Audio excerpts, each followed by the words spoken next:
Olá pessoal, tudo bem com vocês? Minhas saudações e cumprimentos a todos e a todas que estão acompanhando o canal. Mais uma vez aqui o professor Lucas. Embora vocês não estão me vendo, mas estão me ouvindo pelo menos e estão vendo aqui o material que eu estou colocando aqui no canal, na tela do computador que eu estou filmando. O mais importante é isso. E hoje nós vamos analisar, pessoal, a proposta da aula de hoje é mais uma aula prática, e nós vamos analisar o 35º Exame de Ordem Unificado, organizado pela Banca FGV. Este exame caiu no ano passado, em 2022, e nós hoje vamos analisar o quê? A questão prático-profissional, a parte da peça que foi perguntada neste certame na segunda fase da OAB em Direito Tributário. Pessoal, só queria também apresentar como é que é a formatação de uma prova de segunda fase para aqueles que não acompanharam aqui o canal.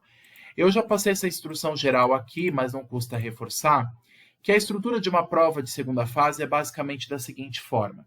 Nós temos a primeira página, que é as instruções gerais da prova. Logo após vem a questão que envolve a parte da peça prático-profissional que nós vamos analisar hoje, entender o que a questão está perguntando e qual que é a peça processual cabível para ela, e entender como é que é a estrutura dessa peça processual no âmbito do direito tributário.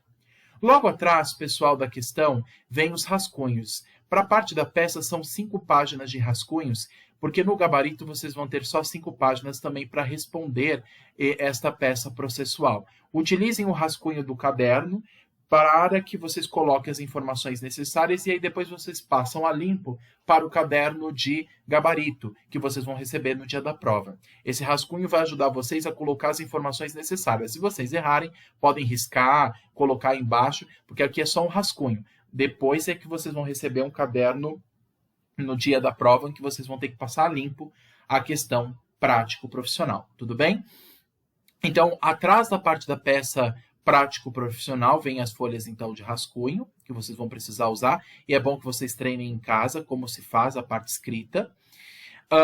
Atrás vem as questões discursivas que nós hoje, nesse exame, nós não vamos analisar, mas aí vem a questão de número 1, que vale, cada item vale 0,6 ou 0,65 pontos, 0,6 ou 0,65 pontos, cada item da questão de número 1.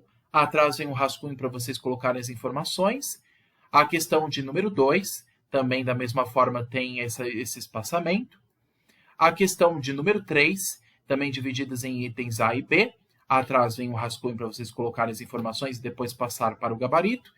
E logo atrás também a última questão discursiva da prova, que é a questão 4. Lembrando, então, que são uma peça profissional e 4 questões discursivas, cada uma delas divididas em itens A e B, ou A, B e C também. Tá? E atrás, por fim, vem o rascunho para vocês colocarem as informações e depois passar a limpo no gabarito, tudo bem? E assim finaliza a prova de segunda fase. Tá? É só essa informação geral, pessoal, que eu queria passar para vocês, antes de começar a análise da questão, porque tem gente que às vezes não conhece como é que é a estrutura de uma prova de segunda fase e recém está vendo os vídeos aqui do canal, então é importante passar esse esclarecimento geral para vocês terem uma noção como é que é a estrutura de uma prova de segunda fase.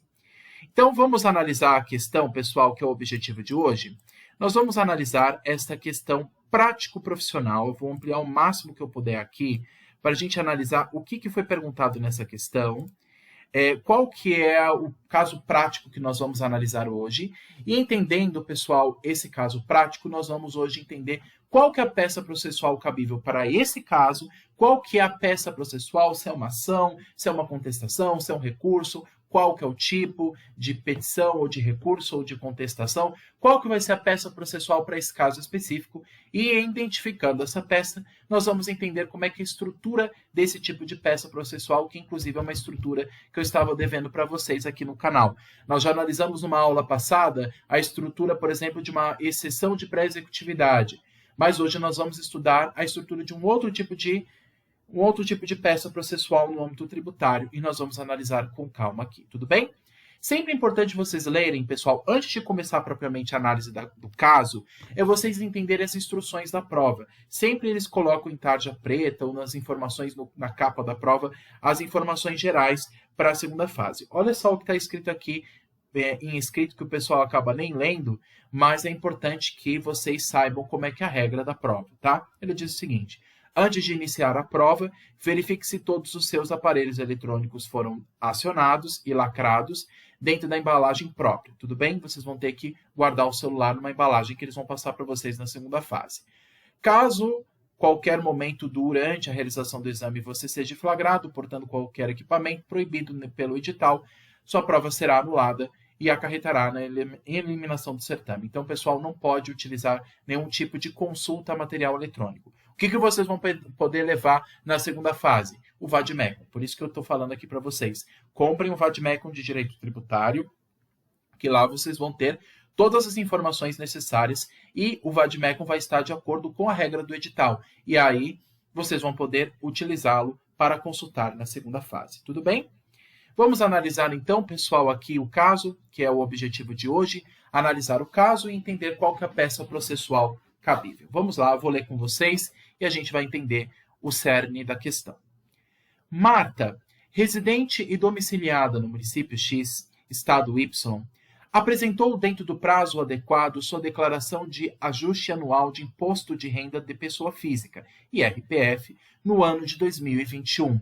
Referente ao ano base de 2020, declarando devidamente, entre outros acréscimos patrimoniais, os seguintes. Então, a Marta, ela declarou a informação do imposto de renda, os seguintes valores. Ela foi lá no site da Receita Federal e declarou as seguintes informações. O item 1 diz: doação em dinheiro no valor de R$20 mil, a ela feita por seu pai, que doou para ela esse valor de R$20 mil. Depois, o item 2, quantia de R$150 mil que recebeu por rateio do patrimônio decorrente de liquidação de entidade de previdência privada, decorrente apenas do valor de suas respectivas contribuições devidamente atualizadas e corrigidas. E o item 3, que ela também declarou, valor de R$25 mil, referente à ação transitada em julgado em que houve condenação de certa empresa a pagar a Marta danos morais decorrentes de ilícito causado em relação de consumo. Então, ela também declarou até uma indenização que ela recebeu na justiça de uma empresa que foi condenada a pagar essa indenização para a Marta aqui da questão. Tudo bem. Aí a questão continua dizendo o seguinte, vamos lá. Vou até grifar aqui para ficar mais fácil a leitura. Os três valores anteriormente mencionados, esses daqui que nós analisamos, 20 mil, 150 mil e 25 mil, os três valores anteriormente mencionados foram inseridos na declaração em espaços dedicados a rendimentos não tributáveis ao imposto de renda da pessoa física, não tendo sido considerados na base de cálculo do imposto do ano base de 2020. Diante disso, Marta, em fevereiro de 2022, recebeu notificação da Secretaria da Receita Federal do Brasil, SRFB, para comparecer a uma unidade de atendimento da Receita Federal a fim de prestar esclarecimentos pela ausência de recolhimento do IRPF, Imposto de Renda da Pessoa Física, sobre os três valores acima presentes em sua declaração de 2021. Então, o que aconteceu aqui, pessoal? A Receita Federal, ela disse que tinha alguma inconsistência na declaração de Marta. Ela disse, espera lá, Marta, você declarou essas três informações, mas você disse na declaração que são valores que não são passíveis de tributação de imposto de renda. Então, me preste esse esclarecimento. Ela foi chamada para ir a um posto da Receita Federal e declarar essas informações. Marta, aí continua a questão. Marta prestou esclarecimentos de que, quanto ao valor de R$20 mil, em razão de ser doação em dinheiro de pai para filha, de valor não muito alto, não foi celebrado o contrato escrito de doação. Contudo, houve transferência bancária entre contas, o que consta no extrato bancário, o registro feito por seu pai à época, escrito o nome doação. Afirmou também que ambos declararam devidamente a doação em suas declarações de ajuste anual do IRPF no ano de 2021, bem como a doação foi devidamente declarada e pago o respectivo imposto ao fisco estadual. Então, o que aconteceu aqui, antes de continuar a questão? Ela recebeu uma doação do pai do valor de R$20 mil. Só que ela disse que esse valor não é passível de tributação. E esse valor de doação seria passível de tributação de um outro imposto. E aí ela declarou isso ao fisco federal, ao fisco estadual, como diz aqui nessa questão. E, pessoal, deixa eu fazer uma pergunta aqui antes de continuar a questão. Qual que é o imposto estadual que cai sobre uma doação? Lembra?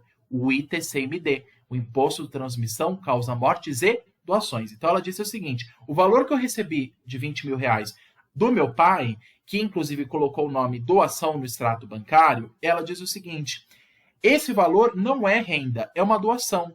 Então, eu declarei ao fisco estadual, a título de TCMD, esse valor. Então, não precisaria pagar outro imposto, só ao fisco estadual. Mas aí, depois vamos ver o que aconteceu. A Marta só está dizendo que esse valor é uma doação, não é uma renda. Então, não seria passível de tributação de imposto de renda, e sim do ITCMD. Aí a questão continua o seguinte. Vou até grifar aqui, para vocês acompanharem aqui a minha leitura. Vamos lá. Quanto aos dois outros valores, a quantia de 150 mil e a quantia de 25 mil reais, asseverou que, segundo a jurisprudência consolidada dos tribunais superiores, se trata de hipótese de que não haveria incidência do IRPF. Lembra que, inclusive, pessoal, esse valor de 25 mil reais, ela falou que recebeu a título de indenização de uma empresa? Lá em cima da questão, ela falou sobre isso. Esse valor de 25 mil reais, como a gente viu, ela está recebendo a título de indenização. E aí o fisco federal está cobrando esse valor. Mas pera lá, esse valor não é indenização? Indenização, será que é passível de tributação de impostos de renda?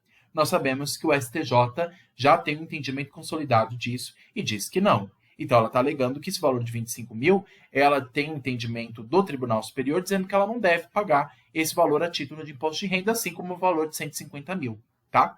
Aí a questão continua. Os esclarecimentos, contudo, não foram acolhidos pelo Fisco Federal, que lavrou auto de infração contra ela, contra a Marta, contendo lançamento suplementar de ofício, cobrando o IRPF quanto aos valores acima apresentados, com a devida atualização monetária, juros de mora e multa tributária. E resignada com a cobrança, ou seja, indignada, inconformada com essa cobrança, Marta lhe procurou como advogado, ou advogada que está me ouvindo, para propor medida judicial visando a anular tal auto de infração, tendo você optado por uma ação anulatória de lançamento tributário, uma vez que teria de ser ouvido como testemunha o pai de Marta, o qual doara dinheiro a ela, mas sem contrato escrito. Ok, então já foi proposta uma medida em segunda instância. Nós já vamos continuar a ler a questão aqui. Então, nós estamos vendo aqui que já foi proposta uma medida em primeira instância, uma ação anulatória de débito fiscal de lançamento tributário.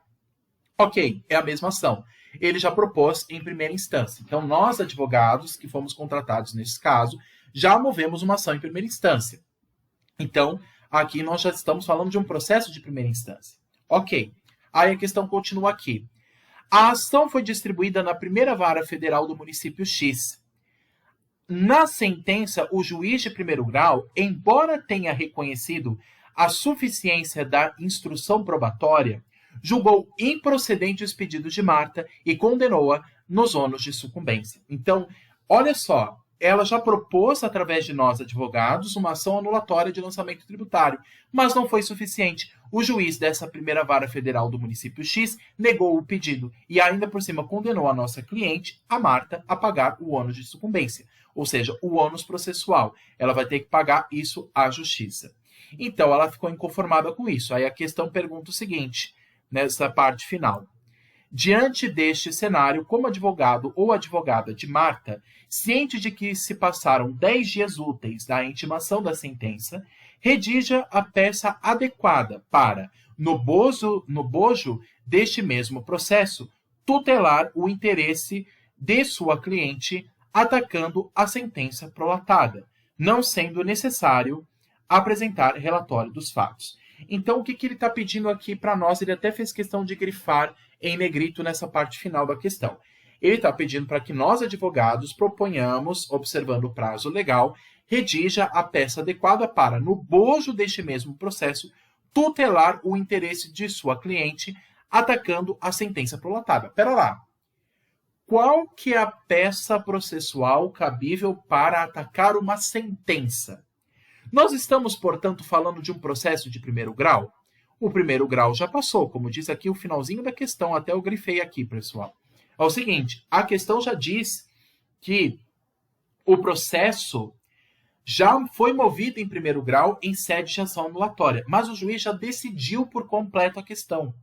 Então, aqui não se trata de uma decisão de primeiro grau, uma decisão meramente interlocutória. Aqui o juiz não tomou uma decisão meramente pontual ou parcial do processo. Ele já resolveu isso em primeiro grau, já emitiu uma sentença resolutória de mérito. O juiz, na primeira instância federal, já decidiu o caso e condenou a nossa cliente. Então, já é uma decisão já irrevogável em primeira instância. Então, qual que é o recurso cabível?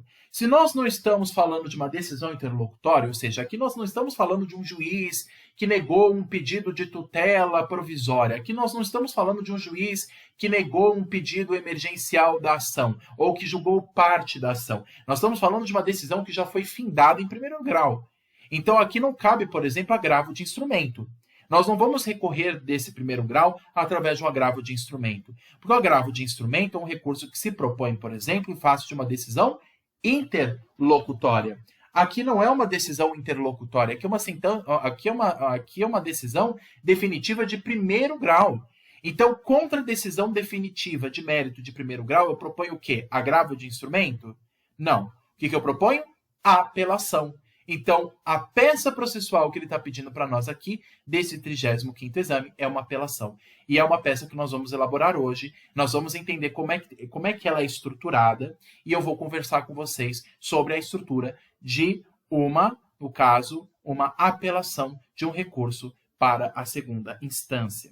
Mas a apelação eu vou propor perante quem? Se é um juiz de primeiro grau federal, se é um juiz na vara federal, o que eu proponho? Uma apelação para quem? Para o Tribunal Regional Federal, que está acima da Justiça Federal de primeiro grau. Se fosse um juiz da vara da Fazenda Pública do Estado, a quem eu iria propor a minha apelação? Ao Tribunal de Justiça do Estado.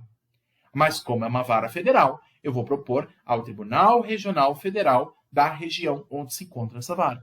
É isso. Então, pessoal, essa é a questão. Nós vamos analisar aqui, então, como se faz uma apelação. Essa é a questão do 35º exame de ordem. A recorrente será a Marta, que vai propor uma apelação em face do Fisco Federal e em face da Secretaria da Receita Federal do Brasil, a SRFB. Tudo bem? Vocês conseguiram ver, pessoal, toda a questão aqui? Que a questão, como ela ficou muito extensa, essa é a questão aqui que caiu. E ela, diante disso, ela quer propor uma decisão, ela quer propor um recurso para revogar a decisão de primeiro grau. Então, nós analisamos aqui o que aconteceu com a Marta, viu que a Secretaria da Receita Federal, em âmbito administrativo, negou o pedido dela, ela recorreu na esfera judicial, propondo, como disse aqui, uma medida judicial de uma ação anulatória, visando anular o auto de infração, aí o fisco negou, e aí, no caso, desculpa, não o fisco, mas a primeira vara federal do município X negou o pedido em esfera judicial, porque na esfera administrativa ela já tinha se posicionado, só que o fisco negou o pedido na esfera administrativa, ela recorreu na esfera judicial. Só que na esfera judicial, na primeira vara da Fazenda Pública no município X, foi negado o pedido à Marta. Então, nesse caso, eu quero recorrer do quê? De uma sentença meritória de primeiro grau. E aí, nesse caso, eu tenho que propor uma apelação. Como é que é uma estrutura de uma apelação judicial? Vamos analisar aqui, pessoal, como é que é a estrutura de uma apelação. Vamos lá. Primeira coisa que nós começamos, pessoal, numa peça é a folha de interposição. Então, nós temos aqui uma folha de interposição que é a parte inicial. E logo após vem a parte das razões. Então, a peça de apelação ela tem duas partes. A folha de interposição, que é essa daqui que vocês estão vendo, e logo após as razões, que é o resto da peça. A folha de interposição, como se trata de uma apelação, eu proponho a quem? Ao juízo de primeiro grau, para que ele direcione o meu processo a quem? Ao Tribunal Regional Federal. Então, a peça aqui que eu proponho, essa peça aqui, que é uma peça de interposição, eu vou propor a quem? Ao juiz de primeiro grau. Já as razões eu vou direcionar ao egrégio Tribunal Regional Federal. Tudo bem? Então, eu vou recorrer à segunda instância. Como é que, então, eu começo uma folha de interposição? Vamos lá. Eu começo primeiro com o quê? Com o endereçamento. E o endereçamento, pessoal, eu tenho que endereçar para o juízo competente. Olha o que eu coloquei aqui. Excelentíssimo senhor doutor, juiz federal da primeira vara federal da comarca do município X. Como é que eu sei para quem eu vou direcionar a minha folha de interposição? Não é o juízo de primeiro grau? Qual que é o juízo de primeiro grau que a questão trouxe para nós? Aqui, voltando à questão. Ele está dizendo aqui, a primeira vara federal do município X. Então, eu vou direcionar para ele a folha de interposição. Ao juízo de primeiro grau. Aí eu começo. Excelentíssimo senhor doutor, juiz federal da primeira vara federal da comarca do município X. Aí eu dou um espaçamento entre ela e coloco o processo autuado sob o número e coloco o espaço em branco. Não pode colocar nenhuma informação aqui, pessoal. Se vocês inventarem dados de nomes que não estejam na questão ou números, a questão pode ser, a peça inclusive pode ser até anulada. Então não coloquem nada, só coloquem assim, processo autuado sob o número, não precisa colocar mais nada, para dizer que o processo já começou em primeira instância. Então, abaixo do endereçamento, eu vou colocar o processo de primeiro grau, o número do processo de primeiro grau. Eu coloco processo autuado sob o número tal. Ok. Logo abaixo, então, do endereçamento e depois do processo, eu tenho que colocar o quê? A qualificação. Basicamente, como é uma petição inicial. Claro que tem diferenças, porque é um recurso, mas aí eu tenho que começar com a qualificação para depois continuar a minha peça. Então, vamos analisar aqui como é que eu fiz a qualificação. Eu primeiro tenho que começar com quem? Com a apelante. Quem que é a apelante aqui no caso nosso? É a Marta. Olha como é que eu coloco. Tem que colocar a qualificação dela. Marta, nacionalidade, estado civil, profissão, portadora da cédula de identidade RG sob número tal, devidamente inscrito no CPF do Ministério da Fazenda sob o número tal, não precisa colocar o número, não é para colocar, inclusive, residente e domiciliado na rua, bairro, cidade, estado, tem que colocar o endereço dela, inconformada com a sentença proferida na ação anulatória de lançamento tributário, então tem que colocar logo após a qualificação da nossa apelante, da pessoa que está recorrendo em primeiro grau, aí eu continuo assim, inconformada com a sentença proferida na ação anulatória de lançamento tributário. Então, a Marta, que é a apelante, ela está inconformada com a sentença de primeiro grau, por isso que ela está recorrendo. Aí eu continuo, inconformada com a sentença proferida na ação anulatória do lançamento tributário, que foi o que a questão disse, porque ela propôs já uma ação anulatória que foi negada em primeira instância, de número em epígrafe, ou seja, o número já foi colocado aqui em cima. Claro que vocês não vão colocar o número aqui do processo, porque a questão não trouxe para nós, mas para fazer menção ao número que vai aqui em cima. De número em epígrafe, proposta em face da União e da Secretaria da Receita Federal do Brasil, que é a nossa apelada. Então, a Marta está recorrendo de uma decisão de primeiro grau que foi começada por ela, por uma ação anulatória, que foi proposta em face de quem? Do Fisco Federal, ou seja, da União e da Secretaria da Receita Federal do Brasil. Devidamente inscritos sob o CNPJ número tal, porque são pessoas jurídicas, com sede em tal, claro que a gente sabe que a sede é em Brasília, mas não precisa especificar, então vocês vão colocar devidamente inscrito no CNPJ tal, em sede em, apenas para vocês qualificarem a parte contrária.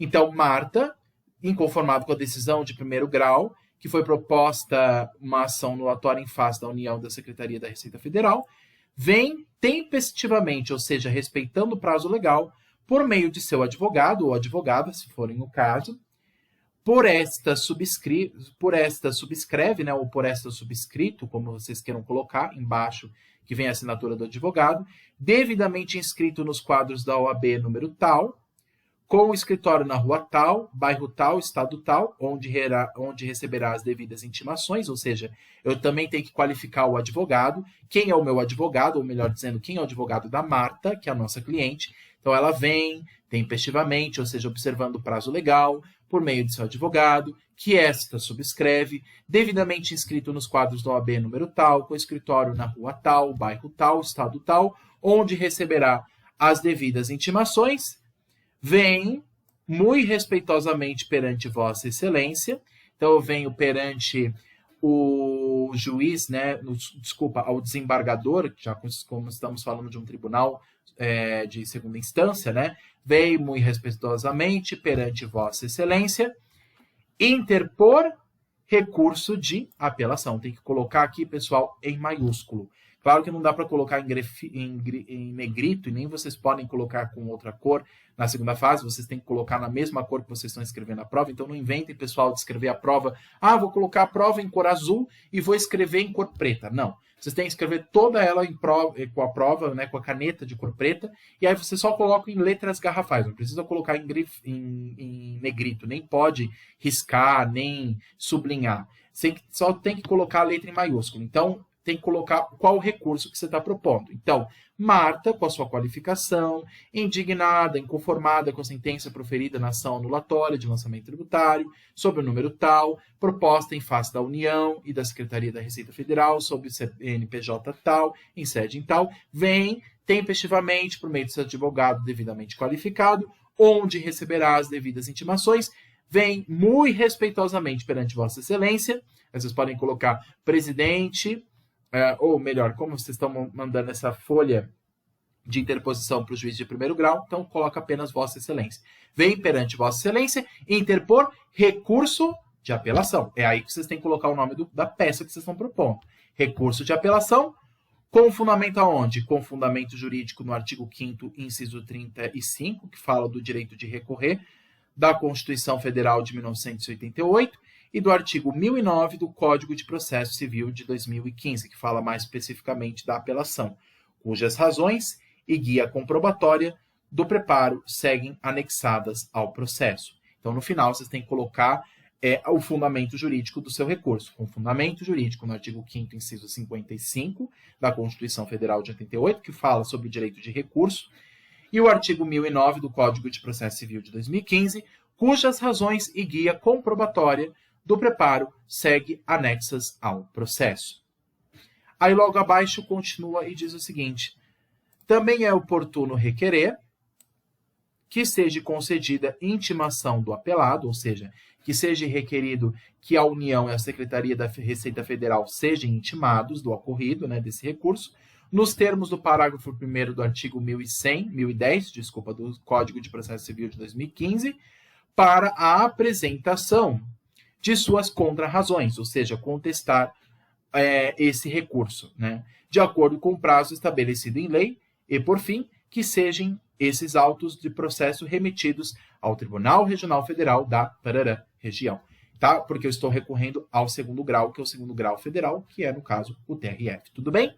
Então, logo abaixo das qualificações, eu coloco: também é oportuno requerer que seja concedida a intimação da outra parte. A outra parte também tem que ser intimada, nos termos do parágrafo 1º do artigo 1010 do CPC 2015, para que ela apresente sua defesa, que são as contrarrazões, de acordo com o prazo estabelecido em lei, e, por fim, que sejam esses autos do processo remetido, que estão na primeira instância, seja remetido ao TRF da região respectiva. Vocês colocam um espaço, não colocam nenhuma informação. Então, coloca Tribunal Regional Federal da região.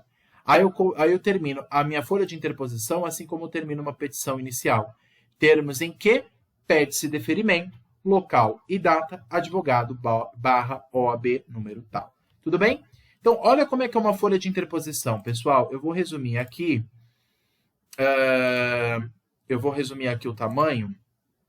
Vamos ver se a gente consegue diminuir um pouquinho mais para ficar. Então, nós temos aqui endereçamento, processo autuado sob o número tal, Marta, devidamente qualificada, que foi inconformada com a sentença proferida na ação anulatória do lançamento tributário, que foi antes proposta à União Federal e à Secretaria da Receita Federal do Brasil, que são devidamente inscritos no CNPJ número tal, com sede em tal, vem por quem? Por meio do seu advogado, porque o recurso só pode ser proposto com a representação de advogado, em que essa subscreve com a sua qualificação, OAB número tal, escritório tal, onde receberá as devidas intimações, vem respeitosamente perante Vossa Excelência interpor recurso de apelação. Qual que é a peça que eu estou propondo aqui? Recurso de apelação. Já na folha de interposição, pessoal, vocês têm que colocar isso já na primeira folha, qual que é a peça processual cabível.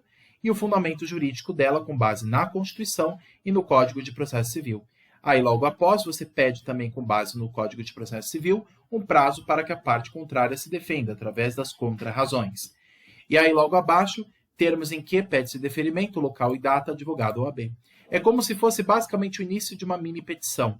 Então, por isso que é uma peça de interposição. E eu vou direcionar a quem?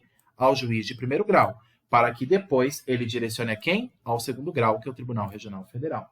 Então, essa é a peça de interposição, tudo bem, pessoal? Vou diminuir mais um pouco para vocês visualizarem como é que ela fica. Claro que aqui vai ficar muito pequenininho. Tá vendo aqui? De uma maneira mais ampla, de uma maneira mais geral, olha aqui a peça de interposição, ela já vem por, primeiro, qualificação, processo, aí depois, endereçamento, o processo número tal, aí você começa toda essa parte de qualificação, a quem você propõe, o recurso, e aí o prazo de intimação da parte para que proponha contrarrazões, termos em que pede-se deferimento, aí eu finalizo a minha petição. Então, na verdade, essa peça de interposição é só uma folha que vocês vão usar. E logo após, vem a segunda parte, que é a maior dela, depois da peça de interposição, que são as razões da apelação. E as razões da apelação, pessoal, elas são mais ou menos umas 4 folhas, como nós vamos ver aqui, 3 a 4 folhas, é a parte maior da peça, que é a parte onde vocês vão realmente defender o direito do seu cliente. Então, eu coloco em cima razões da apelação, que já é a segunda parte do nosso recurso. Primeiro, eu coloco o apelante. Quem é o apelante? A nossa cliente, a Marta. E os apelados, que são aqueles que eu estou recorrendo, no caso, a União e a Secretaria da Receita Federal do Brasil. E a origem, 3 pontos, não precisou colocar nenhuma informação. Então, tem que ter essa parte aqui. Quem está recorrendo, no caso, a Marta, e quem sofre com esse recurso, a União. E aí eu coloco embaixo, egrégio, Tribunal Regional Federal da Parará Região. O que é o egrégio? É o Tribunal Excelso, o Tribunal Reverendíssimo, a quem eu estou recorrendo, a segunda instância. Então, logo embaixo eu coloco egrégio, Tribunal Regional Federal da Tarará Região. Não coloca nenhum número, pessoal, porque a questão não falou para nós qual que é o Tribunal Regional Federal, se é da primeira, segunda ou terceira região. Aqui não importa. A questão não falou, então vocês só colocam egrégio, Tribunal Regional Federal da espaço região. E logo após vocês colocam ilustres presidente e desembargadores federais membros. Então eu estou direcionando a minha saudação ao presidente do TRF e aos desembargadores federais membros dessa corte. Então essa é a parte inicial das razões. Eu já começo primeiro colocando em letras garrafais em cima, grande, razões da apelação. É a segunda parte do nosso recurso. A apelante, que é a Marta. A apelada, quem sofre o processo. União e a Secretaria da Receita Federal. Embaixo vem a origem. Mais embaixo tem que colocar um espaçamento. Coloco o egrégio Tribunal Regional Federal da Parará Região. Aí eu me apresento a esse tribunal de segunda instância. E logo abaixo me apresento mais especificamente aos membros desse tribunal. Eu coloco ilustres, presidente e desembargadores membros federais ou desembargadores federais membros. Aí eu me direciono mais especificamente aos membros dessa corte que está acima da primeira instância. Tudo bem? Então, essa é a parte inicial das razões. Logo embaixo, eu vou ter que colocar a parte dos fatos. O que aconteceu no nosso processo? Mas como é que eu vou saber o que colocar nos fatos? É exatamente o que nós vimos aqui na questão, pessoal. Eu vou ter que transcrever tudo isso que a gente viu nessa parte da questão prático-profissional e transcrever na minha questão. Então, eu vou passar as informações da questão para o meu recurso. Ah, mas é preciso eu colocar as informações? Sim, pessoal, porque é um requisito necessário do recurso. Se vocês não colocarem essa parte dos fatos, mesmo que a questão já tenha colocado o que aconteceu no caso, eu preciso colocar na minha peça a parte dos fatos. Se eu não colocar, eu perco ponto. Então, eu preciso colocar como requisito do recurso. Primeiro, a parte dos fatos, o que aconteceu. Então, eu começo a dizer o que aconteceu nesse caso. Eu escrevi aqui, pessoal, vou até aumentar aqui, mas eu vou diminuir um pouco mais para vocês verem. Eu só transcrevi aquilo que eu entendi da questão. Eu não copiei e colei dessa questão aqui de segunda fase. Eu simplesmente transcrevi com as minhas palavras, tudo bem? Dando mais ou menos aqui uns 3 parágrafos de transcrição para expor os fatos que vem logo após, que é o primeiro item aqui do nosso recurso. Então, olha como é que eu coloquei aqui, pessoal. Eu vou até aumentar aqui o tamanho para vocês verem como é que ficou. Ela diz assim, eu disse assim, né? A apelante Marta, da qual fora devidamente qualificada nesse processo, apresentou adequadamente a declaração do Imposto de Renda da Pessoa Física, IRPF, do exercício financeiro de 2021, tendo como base o ano de 2020, referente aos valores já transcritos na declaração em anexo. Aí eu continuo dizendo. Os respectivos valores foram igualmente declarados no item não tributáveis e, com isso, não sendo considerado base de cálculo para o imposto de renda da pessoa física. Contudo, a apelante ficou surpresa com a notificação emitida pela apelada, a fim de prestar esclarecimentos sobre os valores declarados como não tributáveis. Com isso, a apelante Marta prestou os devidos esclarecimentos, alegando que o valor recebido no montante de R$20 mil fora feito pelo seu pai, intitulado como doação. Além disso, a apelante, no caso a Marta, alegou que esse valor fora devidamente pago ao fisco estadual a título de ITCMD, Imposto sobre a Transmissão, Causa-Mortes e Doação, aquilo que nós já tínhamos comentado. Aí, continuando a transcrição dos fatos, diz assim: os demais valores declarados no montante de R$150 mil e R$25 mil foram declarados como não hipótese de incidência de tributos, mais especificamente do Imposto de Renda da Pessoa Física, segundo os entendimentos consolidados das Cortes Superiores. Entretanto, aí eu continuo a questão, o fisco federal, apelado, não acolheu essas alegações apresentadas na esfera administrativa, e com isso lavrou auto de infração exigindo o pagamento dos valores com juros e correção monetária. Por essa razão, também inconformado, a apelante Marta propôs uma ação anulatória de lançamento tributário perante a primeira instância federal, mas o pedido não prosperou, o que levou a Marta a ter que arcar com os valores e mais o ônus de sucumbência judicial. E por isso, a apelante recorre à Igreja Corte Federal para recorrer da decisão em primeira instância, apresentando os fundamentos jurídicos a seguir expostos. Então, o que eu estou colocando aqui, pessoal? Até diminuindo o tamanho. Estou colocando aqui o que aconteceu. Então, logo após essa parte aqui, que é a parte inicial das razões, que é a segunda parte do nosso recurso, né, onde eu falo apelante, os apelados, a União e a Secretaria da Receita Federal, logo após eu tenho que expor os fatos, ou a exposição dos fatos, ou só colocar dos fatos, o que aconteceu no caso, com base na questão que nós analisamos aqui. Então, eu vou colocar com as minhas palavras o que aconteceu com relação aos fatos. Quais fatos que ocorreram no meu caso. Logo após, vem a segunda parte, que é a parte do direito. E aí nós vamos analisar aqui como é que ficou a nossa parte do direito, o recurso de apelação. Como é que a gente pode apresentar a defesa da Marta nesse caso que a gente analisou aqui. Só um momento, pessoal. Estou tomando uma coisa aqui para minha garganta não ficar muito seca, mas nós vamos analisar aqui a parte do direito, que é essa segunda parte do recurso. Muito bem. A parte do direito eu tenho que alegar, com base na Constituição, no CTN e também da jurisprudência, qual que é o direito da minha cliente. E, pessoal, quanto mais fundamentações vocês colocarem, melhor. Ah, mas professor, e se eu colocar uma fundamentação que não esteja no gabarito? Vocês não vão perder ponto por isso. Vocês só vão perder ponto se vocês não colocarem o que o gabarito exigiu que vocês colocassem. Aí sim. Por isso que eu falo, quanto mais fundamentação vocês colocarem, quanto mais rechearem a sua peça processual de fundamentação jurídica, melhor será a pontuação. Agora, se você coloca algum ou outro artigo que não tem a ver com o caso e que não se aplica ao caso, você não vai perder ponto. Né? Agora, se você coloca o artigo que o gabarito previu, aí você ganha ponto. Por isso que eu falo, quanto mais fundamentação correta vocês colocarem nessas peças, melhor será para vocês na segunda fase. Da parte do direito, a parte jurídica, com base naquilo que a gente expôs como fatos, qual que é o direito da Marta, a nossa cliente? Eu coloquei assim.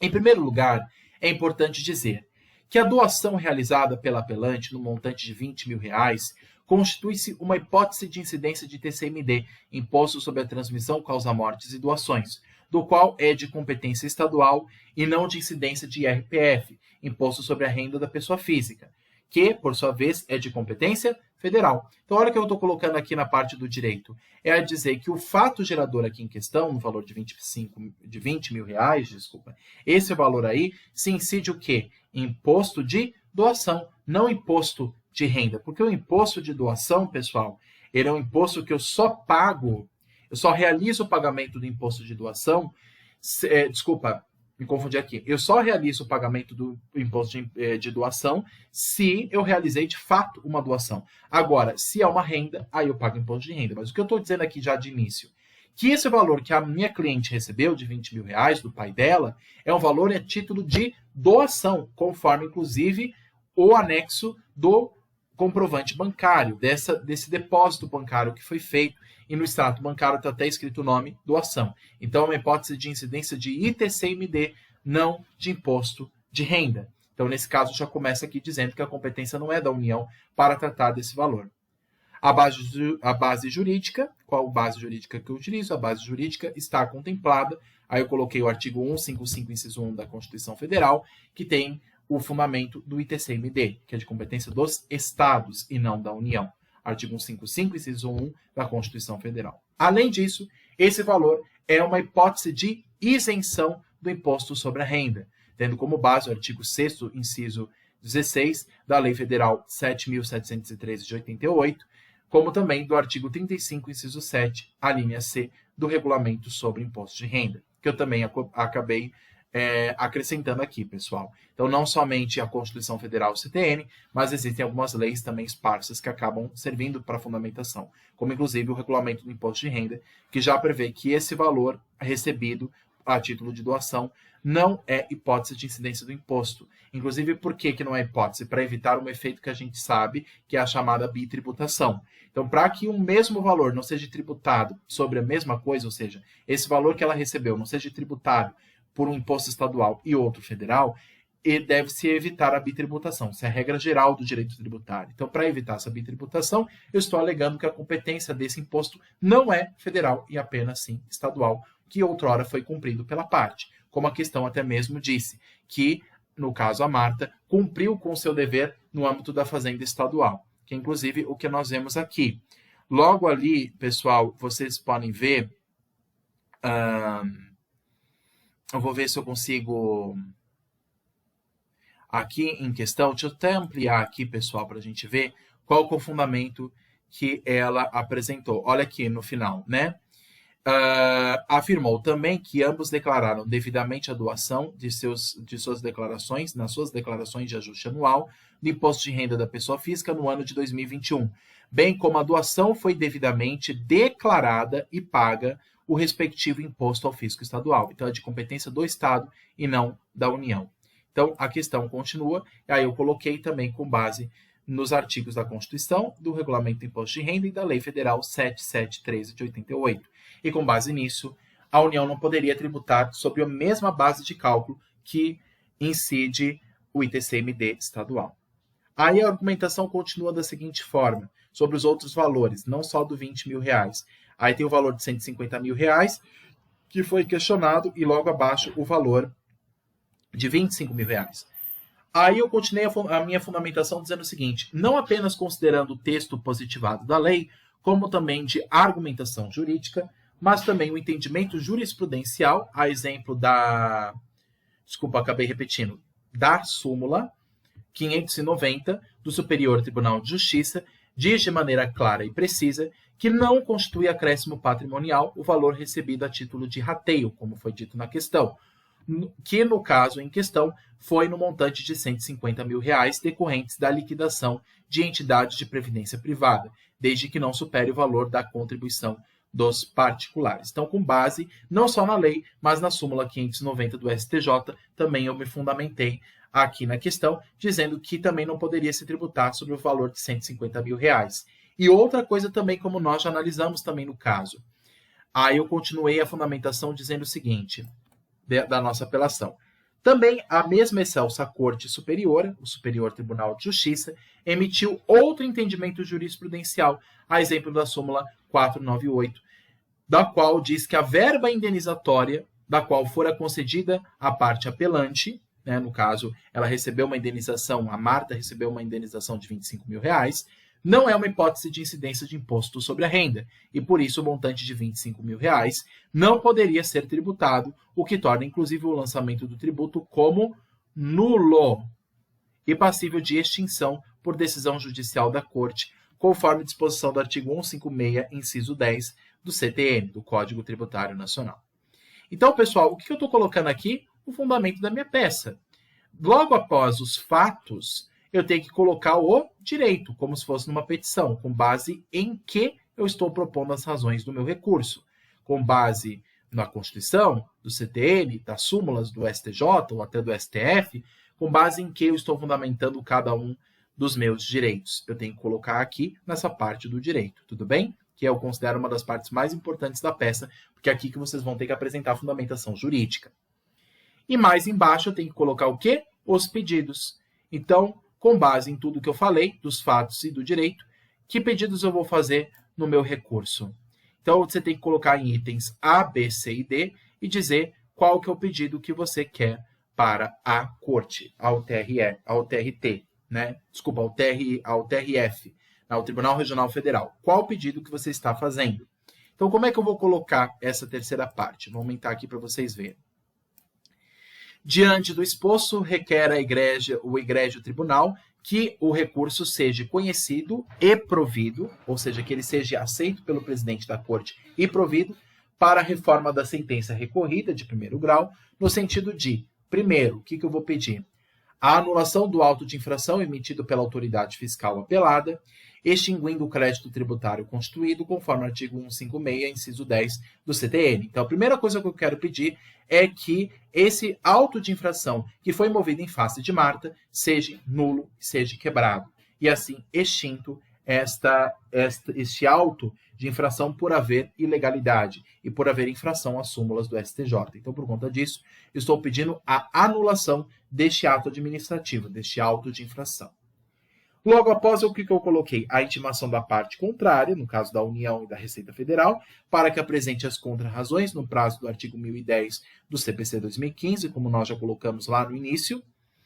Logo após, eu vou colocar o pedido de a condenação da Fazenda Pública Federal, que no caso é a Receita Federal, a condenação pelos ônus de sucumbência, bem como pelo pagamento das custas processuais e de honorários advocatícios, nos termos do artigo 82, parágrafo 2º e 85 do CPC 2015, bem como do artigo 12 da Lei 4.717, de 65. Então, um dos principais pedidos que eu tenho que pedir, pessoal, na minha apelação, é que o ônus de sucumbência seja direcionado à Fazenda Pública Federal, porque lembra que na questão, até voltando aqui para a questão, pessoal, ela tinha dito aqui no final que a Marta foi responsável pelo pagamento pelo ônus de sucumbência, então esse ônus eu quero transferir ao verdadeiro responsável, que no caso é a União, né? Que no caso, no caso é a União, que no caso a Marta perdeu o processo em primeira instância e aí vai ter que arcar com o ônus do processo e mais os honorários advocatícios. Então esse ônus eu quero reverter para a União, é a União que vai arcar, não é mais a Marta. Então o que eu faço? Eu coloco o seguinte no pedido: a condenação da Fazenda Pública Federal, ou só colocar Receita Federal do Brasil, a condenação pelos ônus de sucumbência, bem como pelo pagamento de custas processuais e de honorários advocatícios, nos termos do artigo 82, parágrafo 2º e 85 do quê? Do CPC 2015, bem como do artigo 12 da Lei 4.717, de 65. E logo após eu coloco no final essa parte de audiência de conciliação e mediação, eu coloco assim: a parte autora informa que não possui, em vez de colocar a parte autora, você tem que colocar a parte recorrente ou a parte apelante, porque aqui não é uma ação, aí seria, no caso, uma parte que está recorrendo, né? Então, em vez de parte autora, vocês colocam a parte apelante, informa que não possui interesse de participação de audiência de conciliação ou mediação, previstas no artigo 319, inciso 7 do CPC 2015, uma vez que a matéria em questão envolve um direito público indisponível, não podendo ser objeto de autocomposição, tá? Então, logo após, pessoal, dos direitos, eu coloco o pedido, e aí eu coloco, a palavra-chave é essa, logo após. Eu tenho que colocar o seguinte: Diante do disposto, requer ao egrégio tribunal que o recurso seja conhecido e provido para a reforma da sentença recorrida no sentido de... Aí eu tenho que elencar pedido A, pedido B, C, D, ou colocar em números, 1, 2, 3, 4. Eu tenho que especificar quais são os meus pedidos que eu estou fazendo no meu recurso. Tudo bem? E logo após eu termino como se fosse uma petição. Termos em que pede-se deferimento, claro que tem que ter um espaçamento entre o pedido e essa parte final. Termos em que pede-se deferimento, local e data, advogado, OAB, número tal. Tudo bem? Então, olha como é que é uma apelação, pessoal. Eu vou tentar resumir ao máximo aqui o que nós vimos.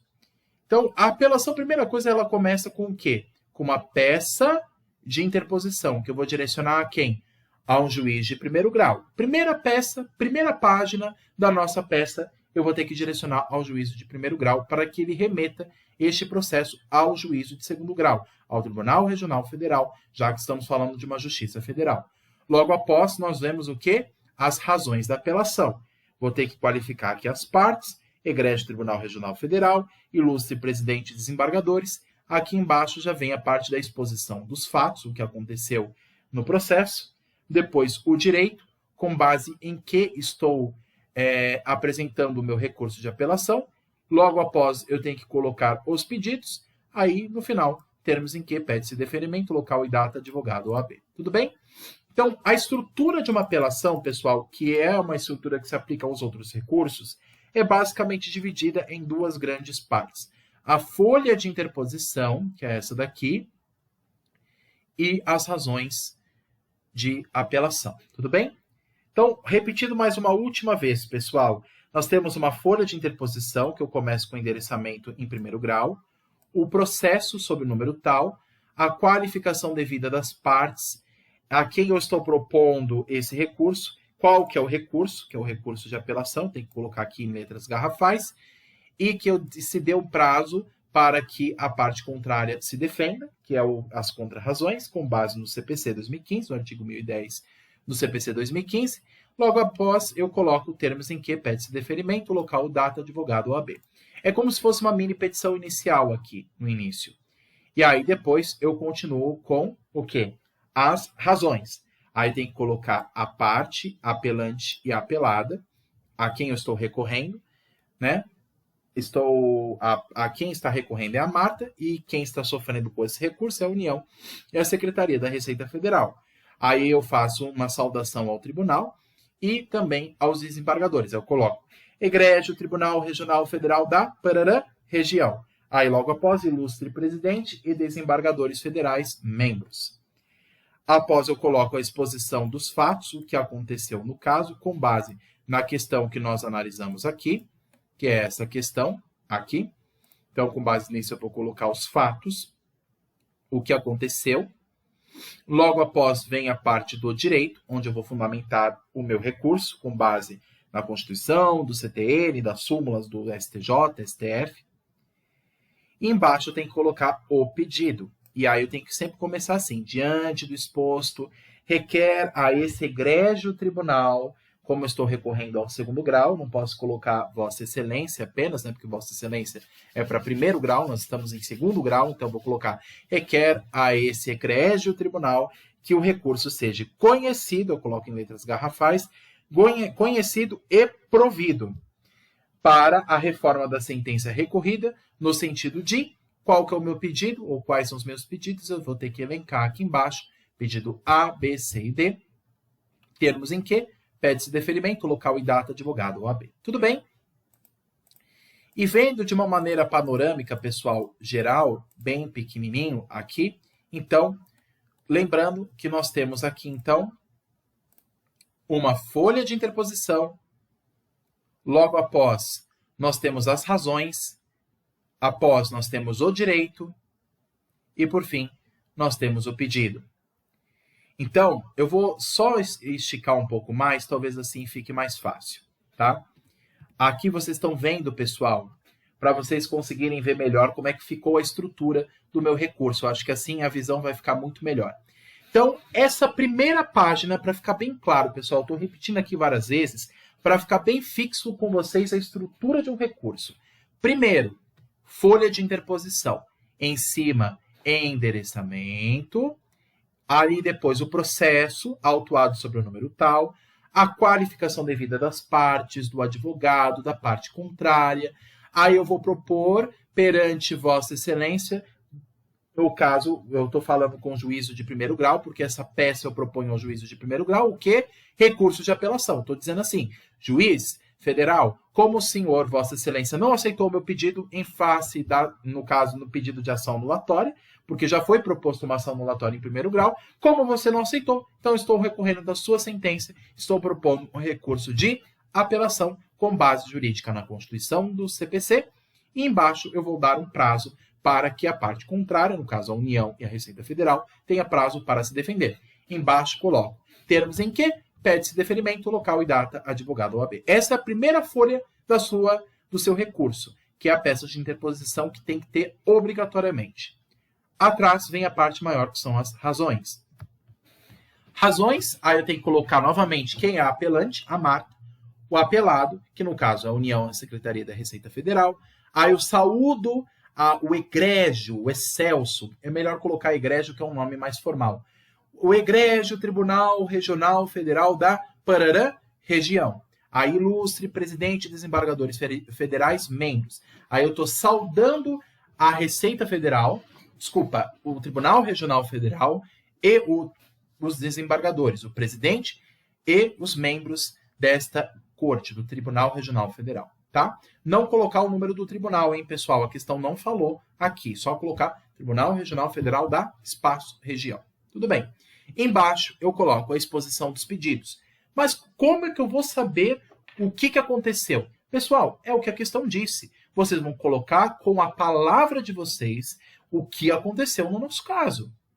O que aconteceu aqui? Quais são os fatos que aconteceram aqui? Você vai ter que expor para mim, que é a exposição dos fatos. E aí, continua. Aí, logo após, vem o direito. Com base nesses fatos que você me disse, qual que é o direito que você tem de recorrer? Então, eu vou trazer com base na Constituição, com base no CTM, com base nas leis esparsas sobre a matéria, inclusive de imposto de renda, com base nas súmulas do STF e STJ, vou apresentar a minha argumentação aqui em 3 ou 4 parágrafos. Tudo bem? É claro que digitado, pessoal, dá menos folha, mas conforme vocês vão escrevendo, vocês vão ver que vai dar exatamente 5 páginas. Aqui a peça como um todo deu 4, mas quando vocês transcreverem com as mãos, vocês vão ver que vai dar 5 exatos, né? Aproximadamente 5. Logo após o direito, vem a parte do pedido. E é aqui que vocês têm que colocar: diante do exposto, requer ao egrégio tribunal que o recurso seja conhecido e provido para a reforma da sentença recorrida, no sentido de especificar cada pedido nos itens A, B, C e D, termos em que pede-se deferimento, local e data, advogado ou OAB. É isso que vocês têm que colocar. Então, vamos repetir pela última vez aqui, pessoal, para ficar bem claro para nós. Lá atrás, folha de interposição, endereçamento, processo, qualificação, e aí eu fecho com essa primeira página. Tudo bem? Logo após, razões da apelação. Qual que é o fundamento que eu vou apresentar ao Tribunal Regional Federal, a corte que eu estou recorrendo, que é a segunda instância federal. Aí, depois de fazer toda a qualificação e saudar a corte, eu tenho que colocar os pedidos. Desculpa, tenho que colocar os fatos, o que aconteceu no processo.